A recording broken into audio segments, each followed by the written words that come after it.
As human beings, we are instinctively drawn toward the grandeur of the natural world, to spectacular displays that captivate us with their magnitude and power. During moments like these, we are understandably filled with a genuine sense of awe. Yet nature's most stunning revelations aren't always defined by sheer force or physical scale. For often, in secluded corners of our planet, many of Earth's greatest wonders take center stage.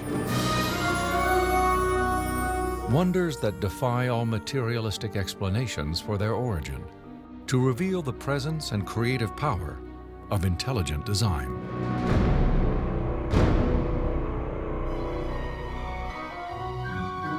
I don't think there's any doubt that the life cycle of a butterfly is still one of the great mysteries of science.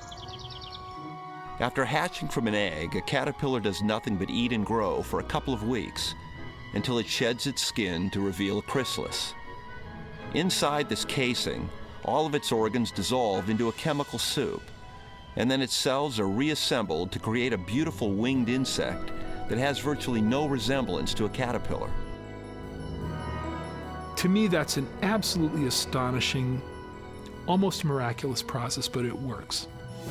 It's going to pose a real, and I think fundamental challenge to evolutionary mechanisms, because most evolutionary biologists would say the process of evolution was very slow and gradual. A sudden change in form would be something very improbable.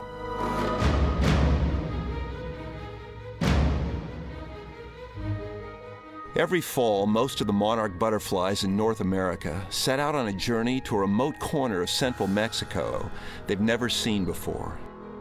Each of these butterflies weighs less than 1/4 of an ounce and has a brain about the size of a pinhead, yet somehow they all fly thousands of miles to a small patch of forest where the climate and conditions are exactly right to survive the winter. The monarchs actually end up in the same trees that sheltered their great-great-grandparents the previous year.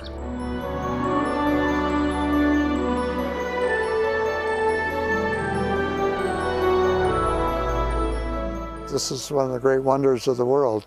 I estimate in the average year between 1 and 2 billion monarchs actually arrive here and settle in the colonies.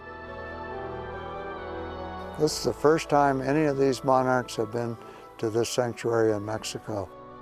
They came here driven by navigational aids and sensory perception that we can only marvel at. It's just impossible to not stop at times and stand back and wonder, wow, how did all this happen?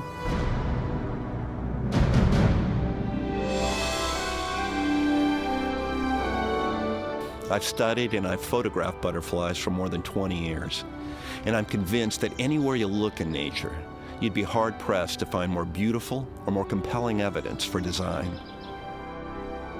Butterflies are amazingly able to elicit a response in us that very few other organisms can. So when you think of all these things encompassed in one animal, it's really difficult to believe that it can all happen by chance alone. To build an animal like that, the kind of process you need is a process that can look into the future and bring everything together. It's going to be a process that has foresight.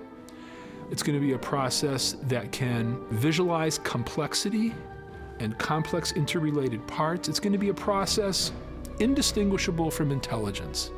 That's not natural selection. That's design.